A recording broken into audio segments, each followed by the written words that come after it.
I left the city, I've been browsing, treading water that they drowning. My head on the swivel, yeah. It's only really my surroundings.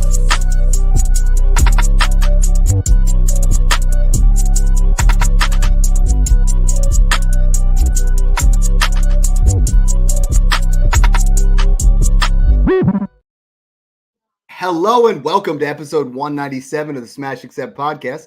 I'm your host, Michael Royer. You can find me on Twitter at DynastyDadFF. And, tonight's show, we didn't do our normal Tuesday. Wednesday's normally date night, but it's like, Snoog, we got to talk about some of these injuries. We got to talk about it. It's almost playoffs, man. We got 2 more weeks, and I can't tell you how many DMs I've gotten in the last 2 days. I mean, it's close to 300 of people like, what do I do with this? What do I do with that? How do I get into this area? How do I replace Jonathan Taylor? How do I replace that? We got you covered tonight. So without further ado, Snoog, we get this huge injury news on Jonathan Taylor, and that didn't come out till, we did my rankings on Monday. Now all of a sudden we see that he has surgery. So what's your instant reaction as a dynasty manager? Not looking at the injury, just looking at, okay, playoffs are right around the corner. How am I going to go about this? I hope you have Zach Moss, because Zach Moss is about to have a crazy 3-stretch game and make you ball out in those playoffs. And that's what we talk about all the time, right? Is having that backup, having those insurance running backs, and even the next guy up. Exactly. And Zach Moss, when he was available, was insane. And the key is, Dad, who cares about backup running backs? The good backups is who we care about, like the Tyler Algiers, the Zach Mosses, the guys that are playing still while those good running backs are healthy. Like, not like a Dave Montgomery, because he's like basically a 1A, 1B with Gibbs, but like the Madison when Dalvin went down back in the day, like those type of backups. Like, we don't care about Latavius Murray if James Cook's injured. Like, we care about the premium backups, but everyone views these backups as backups. The Jaylen Warrens of the world, like, these are the guys that you guys got to buy before the season, stash them, and then once that crunch time comes, you never know. Injuries to the running back position come a lot. So if you have all these stud running backs on hand, now you have leverage to leverage those players and get very good quality picks for them. So, Dad, it's the season. I mean, myself included, I've already been getting pretty much shafted of value. I had to give up Burrow in a second for Stroud in the league, where I literally had to start Tommy DeVito with Justin Herbert. So you got to make these moves. It's time to bite the bullet. If you're a serious top 3 contender and your team's stacked, bite the bullet. I traded Burrow in like 3 leagues this week. Trade him for Kyler plus. Traded him plus 4 Stroud. I know that sounds weird to say, but you got to make those moves to stay a top competitor. I love that. We talk about those, and we're going to talk a lot about, how to make those kind of moves in a little bit. But I want to talk, because I got a piece coming out tomorrow, really talking about these running back stashes. And you and I have been talking about them all year. Warren was one of them. He popped off. Zach Moss was a guy that we talked about early in season. Now I want to talk real quick about a couple of guys here where it's like every year we get down to week 15 and 16. And that's why I love dynasty construction, because it's like, dude, I got A.J. Brown, CeeDee Lamb, Jalen Waddle, and Chris Olave. I don't care about my running backs. I have like 19 of these guys, and my favorite rosters are the ones that are like this, where I have like Alvin Kamara, and then I have just all of these guys that we've been talking about. Some of these stashes that I'm interested in starting to put on the back end of my roster. One that I claimed everywhere this week is D'Ernest Johnson. So D'Ernest Johnson, we wanted Tank Bigsby to be that guy behind Travis Etienne. But Johnson's shown some flashes these last couple of weeks. He looked good when he was in Cleveland. I always liked what he was doing there. Saw some action the last 2 weeks, 8 touches both weeks, each week with a 30-plus yard reception. And I think what we look at is you want to have that sexy roster. You want to have Christian McCaffrey. You want to have Kyron Williams. You want to have Saquon Barkley. You want to have, Breece Hall, all these guys. But it's the D'Ernest Johnson guy that, if Etienne were to go down, who could post RB2 numbers and save your season. Exactly, yeah. And he's been playing a little too much lately. I hope it's because Etienne's battling through an injury or something. But, man, that Jags run game has just been horrific. That offensive line has struggled in pass protection and in the run game all season long. Travis Etienne's going to get a little bit of lenience, though, moving forward with some easier matchups, and I'm looking forward to that. We thought the Houston matchup was an easy one, but man, Travis Etienne was a touchdown away from having a 20-point game, and he got absolutely smoked on the goal line by like 4 Houston defenders at half. So it looks like the Jags are still leaning on Etienne as a workhorse running back. They're still giving him the ball regardless if it's not working. They're feeding him, trying to get him in a rhythm. It's a little bit hard to get in a rhythm when you're getting tackled. They're hitting the backfield every time you touch the ball, but the receiving volume's there as well. So he goes down with an injury. Dearness Johnson's just going to be a guy that comes in that same bell cow type role. Maybe you see a little Bigsby sprinkled in, but Johnson's a great guy, and he's probably on the waivers in a lot of dynasty rosters. I claimed him in like 7 today. There's a bunch of him on my waivers. I just went through and put all my fab on him. A couple other guys that I really just want to touch base on. We don't need to talk about a lot, but Kenneth Gainwell, the number 1 rushing offense. He has Jalen Hurts' trust. We've seen him in the past. Even week 1, as like recent as week 1, he's flashed some RB2 type numbers. Tajay Spears has a juicy rest of schedule slate. He's just big play upside. Antonio Gibson, 33 receptions on the season, got that rushing average up to 4.4 yards per carry. He's another guy to stash. Rico Dowdle, another big time offense, not a great name, but a big time offense. Tyler Algier, again, has had 7 carries in every single game. Juicy matchup the rest of the way. We love what we've seen from Bijan the last couple weeks of usage. But again, a nice stash would be Algier. And the last one I have is kind of interesting, and you might hate me for it, but it's Miles Sanders. So it was Chuba Hubbard, but now we get into that front office that paid him. The coaching staff changed. Things might switch a little bit. They might start giving him a little bit of carries there. But, those diamonds in the rough, they're going to be hard to find. We just advocate stashing these kind of guys, and it really just changes how you play the game. It changes what you're able to do in the playoffs with that kind of, flexibility. So let's get in on the JT injury, right? So my man, I absolutely love his content at Sports Media. It's Deepak Chona. I hope I pronounced that correctly. But he said Jonathan Taylor, the average for this injury that he has is a 5-week return to injury. He's highly skeptical of what they say is that 2 to 3 week timeline that Jim Irsay has been putting out there. And data suggests a quick return from pre-injury production. So once he comes back, he will be fine. But he's thinking it's more like 4 or 5 weeks rather than 2 to 3 weeks. And you need him now. You need Jonathan Taylor here for these last 2 weeks. We all looked at it. Buy Mageddon is this week and next week. Everybody's like, I don't pay attention to buys. It's rough right now. I mean, it is really rough. And Jonathan Taylor's been playing well. If you look at the last 3 weeks, he is right now the RB5. He's coming off back-to-back games where he'll put up 2 touchdowns. So, Snook, I got to look first at, I know you and I talk about this a lot. Like, as soon as Jonathan Taylor injury came out, I went and I looked at every contender and I said, yo, who has Jonathan Taylor? What can I get him for at a discount? Like offering Javonte Williams for Jonathan Taylor, offering Kenneth Walker, offering Rashad White, Ramondre Stevenson, any of those guys that aren't Jahmyr Gibbs and Bijan Robinson. I'm like, and Christian McCaffrey. Here's the guys that I'm willing to give you to kind of go into that area. I love doing that on rebuilds, trying to pick those guys up at 50 cents on the dollar, trying to move yourself into an area where you can get a guy who's not going to score any points. And on the flip side, you're a contender. What are you trying to do with Jonathan Taylor? I mean, are you worried about if it's 2 weeks and you're in a bye team or you're going to make the playoffs?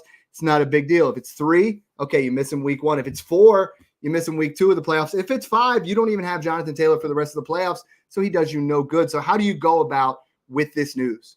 I'm trying to trade him in all the leagues that I need players. It's and how do you?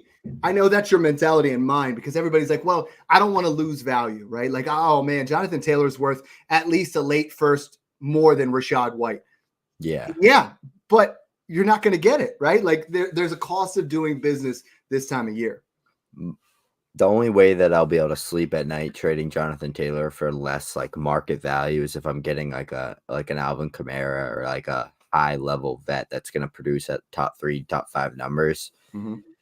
It's tough to trade a player though when they just get injured. Even if he was just starting to heat up and like everyone was starting to come around back on him. Like he's my dynasty RB6. I have him right behind ETN and Breece Hall, 5 and 4.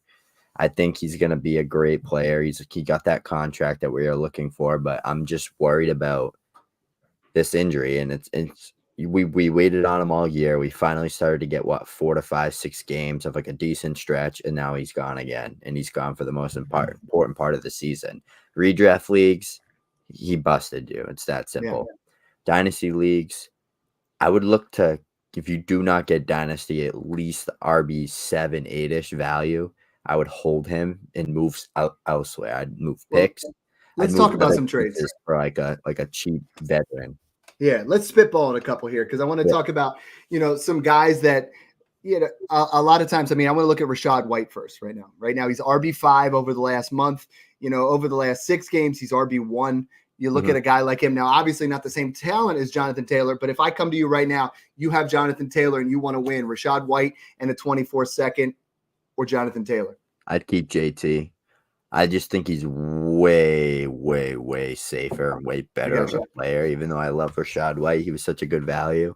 He's not even close to Jonathan Taylor. So it's what I try to do with those is like, okay, I'm just trying to work through this with you because this is how the negotiation starts, right? You say, hey man, Jonathan Taylor's worth more than this. And I'm like, all right, well, I really don't like, my flex play. Why don't we do Kyren Williams and Rachaad White for Jonathan Taylor and my, 24-second. Now you get an area where you get 2 running backs. When you do these, you have to make sure you're winning, right? If you're going to lose value, because let's be honest, if you're trading Jonathan Taylor right now, you're not getting more than 80 cents on a dollar. Yeah. You're not going to get 100% value. But if you're making those kind of moves, what about Ramondre Stevenson in a second? Still going JT. Let's go Austin Eckler in a second. I'd still go JT. Oh, we're getting closer yet? Yeah. Definitely. All right. What about and that's the tricky part because nobody's going to trade you the young upside guys. They're not going to do that. You say Alvin Kamara in a second, you'd do it? If I'm like literally like the 1 seed or like the 2 seed with a bye and I need a running back, like I got nothing else, then I would do it. All right. So that's probably that's probably the line. And that's probably, I think he's like my dynasty RB12 or 11. That's probably the cheapest I would go. Yeah. And right now, I'm going to pull up mine there, but I think we got to look at it from a standpoint of JT's value is going to bounce back for sure. When you're buying these guys, when you're buying the Joe Burrows, you're buying the Mark Andrews, you're buying, Jonathan Taylor, these guys' values are like immediate bounce backs, right? Like as soon as they're back on the field. So this is why if you're not in contention, if you're the 7 seed and you'll start looking at things like, oh, well, the 6 seed, I'm 200 points behind him, so I can't lock up that last spot. Or you do those things. These are the kind of moves where you don't have to be rebuilding to buy Jonathan Taylor. You can be just right in that spot, paying 80 cents on a dollar. And I'm trying to pull up my running back rankings here. Is like, I'm in agreement with you. I have him as my RB5. I still have him above ETN. If someone offer you A-Chain straight up, I'd take JT. You're making it difficult on me here. You're making it difficult. JT. So you're going. It has to be. Man, it has to be Alvin Kamara for you, basically. Then in that situation, that's the tricky part. And the plus, it's tough. I hate biting value like that on a player that's considered an elite asset at the position. Right. What I ended up doing right now is I have 2 shares. In both of them, I offered my 24 1 and 2 second on top of Jonathan Taylor for Gibbs and Bijan because the guys that have Gibbs and Bijan, neither of them are in contention. So for me, I'm like, hey man. You shave the points, you get the picks. You have a scenario here where you're getting a still young elite running back. I think Jonathan Taylor is right in that area. That fits the mold. Is that a move that you're comfortable making? What about, can you add Jonathan Taylor plus to get Christian McCaffrey? Would you give a first and a second to get Gibbs or Bijan in that particular scenario? I would much rather do something like that than tear down to a running back that might not even have a job in 2-3 years. That's what matters. The running back position's so like frail that there's like 5 to 6 guys, like the Kamaras, the Dalvin Cooks, like CMC, Eckler, Henry, and then like Aaron Jones. Those guys and like Mixon kind of gave us like those like 5 to 6 years of them being. I think we're out of that. With the guys that I'm looking at here, you look at like tier 4, tier 5. It's like a matter of. What I'm trying to look at is I just mean like when they were in their prime. Oh, like Zeke. Now we have like Bijan, Breece Hall, Gibbs, JT, ETN, and like CMC. And then it's like, ooh. I think I would be comfortable if I could get like Derrick Henry in a first. I would be comfortable if I could get David Montgomery in a first. I'd be comfortable even with, as crazy as it sounds, maybe Jaylen Warren or Isaiah Pacheco in a first. Jaylen Warren has been playing out of his mind. Right now he's been the RB4 over the last month, and I'm getting some Tony Pollard type vibes from Jaylen Warren, like a guy that is in that platoon role. You see him grow 1 year, then he almost takes over that 1A role and could be a guy that, really starts to move up some draft boards. Najee too, though. Najee's looked really good. He's been way more efficient the past 8 games. I think all it took was Canada to be gone. The run plays they were calling were so bad. Everything was at under center. Mm-hmm. I think they're going to be a much better team in general offense as well. I think they're going to run the ball more, and I think Najee and Warren are both going to be great. And that 1-2 punch, they seem to cater Najee in the goal line area, which is still tough for Warren. But Warren's still a guy that's going to get 3 or 4 screen passes a game, and then he just gets a ton of yards. So I could tell you're depressed about Jonathan Taylor. Let's switch over to Zach Moss. So Zach Moss without Jonathan Taylor, week 1. 18 for 88 and a touchdown. Also, a couple receptions, 4 receptions in there. Week 2, 30 for 122. Week 3, 18 for 70. Week 4, 23 for 165. I mean, you look at what he was able to do. He finished as RB10, RB5, RB2, RB7, RB20, 22. I mean, and even once JT came back, he had a couple games there where he was in that fringe RB2 area. And then you look at what he was doing. I mean, he was doing it at over 4 yards per carry. He's got 6 touchdowns on the year. He's RB22. This is the interesting one. This is the one where, in February, I said, stash him on the back end of your rosters. We don't know what's happening with the Jonathan Taylor situation. Boom. It happened. Now Zach Moss is a guy that is going to either get you into the playoffs or help you win round 1, and maybe round 2. I was talking about this with John in the back, and he goes, hey, you think you can get Zach Moss for a pair of early 3s? I said, no. I said, that's what we were talking about as soon as Jonathan Taylor came back. Yeah. Then I had another guy reach out. He's like, you think you can get him for a late 24 second? No, I think this is going to cost you a mid 24 second to get Zach Moss. And if you're in contention, and you had Jonathan Taylor, you could tell Snoogs was not thrilled with any of those trade offers I was throwing out there. I'm always just trying to come up with things. But I mean, would you give a mid 24 second to get Zach Moss to fill in there? And then you have both Moss and Taylor for the stretch run. I actually seen Zach Moss get traded twice today already. I saw him go for a 24 second, and then I saw him go for 3/3. Ooh, that's just way too cheap on the third. I'm kind of just viewing him as a rental guy, honestly. But it's that's someone I would rather go get Moss for a late second and a couple thirds, then trade JT for 50 cents on the dollar. I'd rather make a move or go get a Mostert, those cheap, high-performing running backs that probably won't be in the league or have a role in a year or two. But I think the trickiest part is they're not on anybody's rosters, right? Right now, you're looking at it in most dynasty leagues, you have the 3 guys at the top, like we teach all the time, where you and I are. We're set, right? Then that 4, 5, and 6, they're kind of fighting in there. 7 and 8 are usually fighting for those last 2 playoff spots.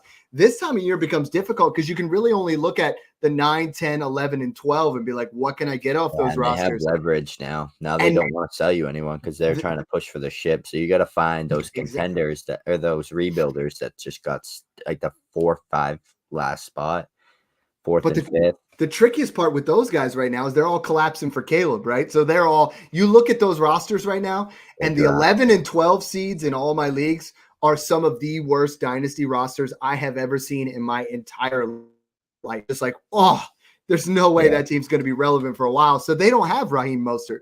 They don't have Jalen Warren. They might have a Tajay Spears. They might have a Zach Charbonnet. They might have somebody like that, but those guys are probably already gone. I mean, if you can go out there and you can get a late second for, and get yourself the days of Kyron Williams getting for a second are gone, but you can get Jerome Ford still. You can get James Conner, not sexy. Kyron Williams, we have to talk about because there was a point I've been saying while he was injured to buy him for a second because he's going to come back. And Snoog, I mean, we didn't love him in the draft process, right? And then we see what he does week 1, week 2, week 3. Now he comes back, and the dude puts up 38 fantasy points. He is the RB2 on the year in a points per game basis. So everyone's asking, hey, I got a late first sitting around. Would you pay it for Kyron Williams? And my answer has been yes. I would pay a late first for Kyron Williams right now because you're looking at a guy that is, 35 fantasy points in his first game back. He's an RB1 the rest of the way. As long as he's healthy, he's there. And I know we've talked about in the past, they have their guys, but I'm paying a first for Kyren Williams. I have no problem right now. I'd prefer it to be a 25, and if I know it's 11 and 12, I'm fine. But I would much rather have Kyren Williams on my team and have a legit chance to win the championship than to try to start Alexander Mattison and choke. I just get nervous with him because the Rams are always a team that ends up drafting a running back and like relying on that. And Kyron's career has been kind of banged up a lot. He's a smaller guy. Mm-hmm.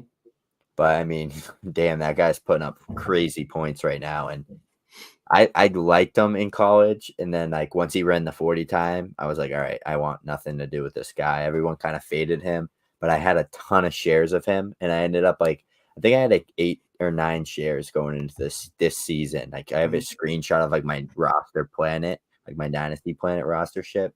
And I don't have a single share now because I just dropped him or traded him. He was like a throw-in guy for me. Mm-hmm. So it's like those type of guys look at the running back room before the season and be like, this running back room's gloomy. This guy's injury prone. Cam Akers always gets hurt. Does Kyren have a role? And he had the clear path. As soon as Cam Akers went down and got traded, Kyren's show. So I'm nervous that they're going to draft somebody long term. So I try not to give up a first. But like if you could do like 2 seconds and it's going to put you over the top and you're going to get 20 fantasy points a game from him, then do it. Another guy right now we're looking at, probably going to miss week 13, probably comes back week 14 is Kenneth Walker. Yeah. So if the guy that had Jonathan Taylor, you can get Kenneth Walker in a second.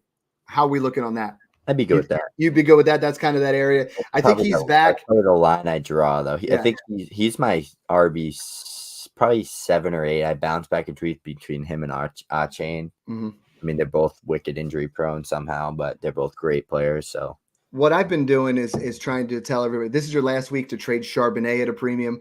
I think he stinks. We wanted him to be better than Kenneth Walker. I saw someone put it out there as like, as soon as you get that new toy, you want him to be out there. You prefer him over Kenneth Walker because Kenneth Walker was already there. And then Charbonnet's like, dude, trade him. Charbonnet in a second for a first. This is one of your last weeks where you're going to be able to start him. These teams that are really another thing that I look to do this time of year, Snook, and I know you do it too, is if you got those guys you're trying to unload, you look at those guys that are fringe playoffs, right? Those guys that are in that 5, 6, 7, and you say, you know what? I'll give you Charbonnet in a second for your first, or I'll give you Jerome Ford in a second for your first. And that first could end up being, 105, 106. And in this class, you're going to get you're going to get maybe Neighbors at 105, or you're going to get, Ibukwa at 107. Like you're going to get some of these guys that it's just going to reset your roster. Now's the time where if you have those stashes, like we were talking about, I mean, right now I have one where James Conner's my RB9. Like, I don't need these guys. You don't want to give them. You don't want to give your opponents too much. But it's a matter of if you start getting those extra picks, go ahead and get in there. Yep. You talked about Joe Burrow, and I think Joe Burrow is the quintessential guy here, where a lot of people are sitting there with Joe Burrow on their roster, and they're like, man, I just don't want to trade Joe Burrow, but I need to stay relevant in the playoffs. You made a trade. I know you were talking about Stroud. I've been trying to make some trades in that similar area. You almost got to look at, if you can go out and you can get Dak Prescott plus Kyler Murray straight up, CJ Stroud, and you add a little bit onto there. I think that's a move you have to make this time of year, where it's like, I'm drawing the line at Trevor Lawrence. I don't think I'm paying Trevor Lawrence. Like I would have to do, he's looked good the last couple of weeks, but I'd need something pretty serious. But if I could get Dak, Kyler, CJ Stroud, Herbert, anything in that area, add a little bit, I'm okay moving Joe Burrow, and I know that's crazy because you want to keep him there, but that injury, he's not helping you out on your team. You got to get somebody that's going to put up points, and this is not the time. Who are you going to buy? The teams that have Brock Purdy, Jordan Love, Sam Howell, maybe you could get them for a first, but is that really who you want to trust your fantasy playoffs on? For me, no. I want to go in, and that's a position where I'm willing to. That's one where I will bite the bullet because Kyler Murray by this time next year isn't going to be that far off of where Joe Burrow is. Yeah, I've traded Burrow. I have him. I think he was my second most owned dynasty quarterback, right behind Herbert. Mm-hmm. I had a ton of shares of both of those guys. Like I think I was like almost at 50% on Herbert and like 40 something on Burrow, and I'm in like 26 leagues. So that's a lot to have on a quarterback that you're relying on to give you like top 3 numbers. He just hasn't been doing it all season. Something about Burrow. just looked awful. He looked off. He started to bounce back, and then he got hurt. He got that hand injury. Now he's done. So the Bengals are probably going to get that star tackle that they once dreamed of, or they take maybe a wide out with that premium pick. They're going to get a top 10 pick. Maybe they stacked up Neighbors with Chase because they're going to lose Higgins, but we don't know what's going to happen. But that's good to give some firepower to Burrow. I'm buying him on rebuilds. If not, for sure. I'm not doing like the anything after like maybe Kyler. Maybe Dak if I can get like a first plus. But like I'm gonna go to like at least like maybe Lawrence or Kyler Murray. And get if you're trading Burrow, like if you go out there, you take a shot with your picks and your other players, and you go after Brock Purdy, you go after Jared Goff, you go after those kind of guys. I need a lot though to go from like Burrow to Purdy or Burrow to Goff. I think Mark Andrews, I think, has been the toughest one for me because it's like. Same. Okay, yeah, I'm looking at it, and almost every roster, like I do have Dalton Schultz on almost every roster behind him, and I have Pat Freiermuth, and I have Taysom Hill and those kind of guys. But it's like I want Hawkinson, I want Kelsey, I want Kincaid, I want McBride. Even I've been making some trades. I traded Geno and Musgrave for Trey McBride the other day. I'm trying to trade. I'm willing to add a second on top of Mark Andrews to get to TJ Hawkinson. I'm trying to do that for Kincaid. I'm trying to do that for Laporta. The one guy that keeps sticking out in my mind that I'm buying cheap is David Njoku. David Njoku has been phenomenal over the last month. And it's just that tight end position is so tough. You don't want to be the guy stuck with Cade Otton in your starting lineup for the championship. You don't want to have Kyle Pitts in that area. It's like it dies so hard after the top 8, top 9. You really got to make a move. And as much as it hurts, you got to trade Mark Andrews. You got to make yourself, even if it's a move where I have one right now where I'm trying to trade Lamar and Mark Andrews to get Burrow and Chase. I'm trying to balance it all out because you got to get creative. And if you guys want to do those things, make sure you guys check out the Patreon, hit us up on there. Check us out on Twitter. Make sure you guys are reaching out because some of these trades are difficult. Like to try to sit here and negotiate and break them all down is tough to do, So we're trying to really get that going the whole way across the board. Couple quick guys that everybody in the Patreon's asking. I got to get your quick hitter analysis on Cooper Kupp, dealing with multiple ankle injuries now on both sides. Data favors that he will play this week, but man, he has just been ice cold. Guys were telling me they got Keenan Allen straight up for him. I don't care if Cooper Kupp's a little bit younger. Like that's a smash. If you can get yourself into that area, I would even do DeAndre Hopkins in that area. Like Cooper Kupp right now, as much as I love the wide receiver, like I have moved him outside my top 20 dynasty wide receivers. And I'm trying to add to Kupp to get Pittman. I'm trying to, do whatever I can to trade Kupp into Devontae Adams. I'm trying to get it into Keenan Allen. I'm trying to get Deebo Samuel. I'm trying to get those kind of guys because to me right now, Cooper Kupp is not washed as a wide receiver, but he's done for 2023. I think he's just looked so not himself this whole year. Even like he came back, he had 2 great games, and then it's been just like he's not even playable. And I was one of the guys buying the dip like crazy. So he's just been hurting me left and right in my lineups. I don't know, Dad. Like he's on that trajectory towards eventually very soonly becoming a washed wide receiver. That's going to hit that cliff, I think, for as talented as he was. All it takes is those injuries at that age, and they just build up. It's the hamstring. Now it's ankle. Now he just can't play at that high level anymore. He just can't. And it's not even like he still has that connection with Stafford. They're not on the same page. They're not together. Like they missed that touchdown together. It's like he's leaning on Puka. So Cooper Kupp's a guy I'm going to just try to sell. Go turn him in. You look at Adams, you're like, all right, this guy is still one of the best receivers in the league. He looks phenomenal. He's breaking everybody's ankles. He's a good quarterback away from having a top 2 to 3 season. And he's still playing at a high level with like Aiden McConnell, Jimmy G, and like Brian Hoyer. Those were his quarterbacks this year. And he's still like a top 10 guy. That's like the difference for me. It's like he's more on that like back end of Julio Jones' career, Allen Robinson, and all those guys that just got the injuries and started to not be able to play at the high level versus like the D-Hops and the Adams and the Keenan Allens that are just still so elite, still look phenomenal on the field and are performing with no quarterback. So yeah, I don't know. I'm very mad about it. And I've been like thinking, like looking at him on my rosters, like, what am I going to do with you? Because before you know it, he's gonna be like an MT. Everyone's gonna be like, oh, he's gonna bounce back this year or that year. He's hurt this year. I think he's fine for next year. I think so too. I still think he's a great player, but the injuries are just keeping him off the field, and that's like. And I think you're getting to that age too early. Yeah, when you're getting to that age, like when you're just in that like those early 30s, like your body starts to break down a little bit. You're not that same 28, 27-year-old prime receiver you once were. Like Keenan Allen's been playing as a unicorn. He's like 32 and he's about to have a career year. After all those years of everyone seeing like Keenan Allen's crazy years, he's so elite. He's having his best year ever, and it's 32-year-old season. So love it. Weird how it works. Two other quick guys here, and like when we're looking at this, looking at the guys that they have to win this week, they have to win next week, and for me, it's like I'm trying to, I'm touching base with the guy that has T. Higgins. I'm touching base with the guy that has Chris Olave. I'm touching base with those guys that they're in a must-win situation, and they feel like they might not have Dallas Goedert, who they say might return this week. It's like you start to look at those guys, and you're like, you know what? I can afford the risk of sitting with Dallas Goedert for the next 2 weeks because I'm on bye. I can afford Chris Olave sitting this week, and I think that's one thing where the more I play Dynasty, the more I realize these weeks 13 and 14 are absolutely huge for just extracting as much value, making your moves count, and just going after those guys.